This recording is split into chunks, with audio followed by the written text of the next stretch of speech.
खानाचा कोथळा काढला आणि महाराज अवघ्या मावळ्यानिशी त्या प्रतापगडाच्या पायथ्याशी आले होते. अफजल खानाचा कोथळा काढला आणि वरती प्रतापगडावर जायला लागले.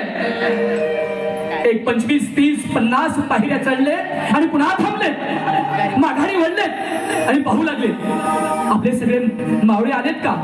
मोजायला लागले 1, 2, 3, 4, 5, 6, 7, 8, 9. 10वा कुठे?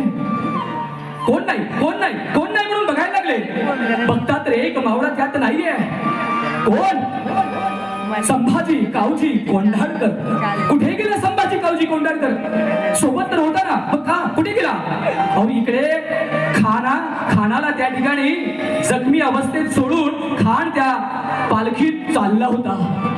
संभाजी कावजीने पाहिलं, अरे जखमी आहे, माघारी गेला तर पुन्हा येईल म्हणून संभाजी कावजी कोंढाळकरनं त्या भोयांचे पाय छाटले, खानाला त्या पालखीतनं बाहेर काढलं.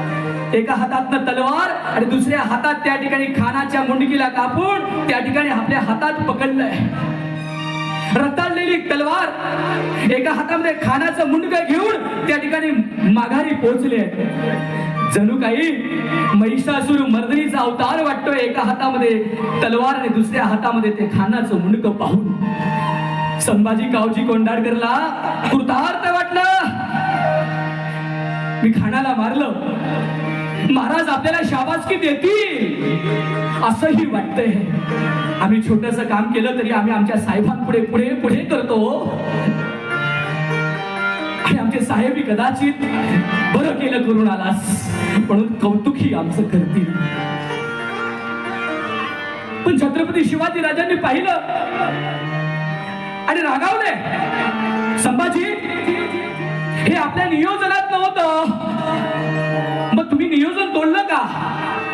त्याला प्लॅनिंग म्हणतात ना. तो आद्य त्या ठिकाणी मॅनेजमेंट गुरु छत्रपती शिवाजी महाराज आहे. हे आपल्या नियोजनात नव्हतं, मग तुम्ही थांबले कसे? महाराज अहो तो जखमी होता, चालला होता पळत. अरे जाऊ दे, जखमी होता तरी सुद्धा तो आता नाही तर 2 तासांनी नाहीतर 4 तासांनी मरणारच होता. कारण मी त्याच्या पोटात जे वाघ नखे घातले होते त्या वाघ नख्यांनाही विष लावलेलं होतं. त्यामुळे विषामुळे तरी तो मरणार होता. पण तुझा जीव त्या ठिकाणी गेला असता तर, माझा एक मावळा मेला असता तर.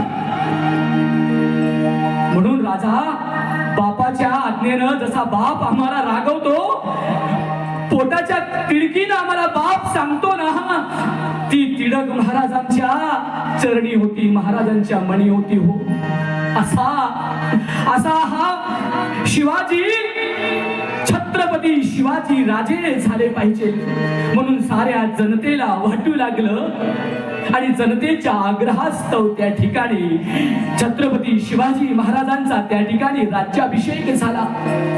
शिवाजी राजे आता छत्रपती झाले, सिंहासनाधीश्वर झाले.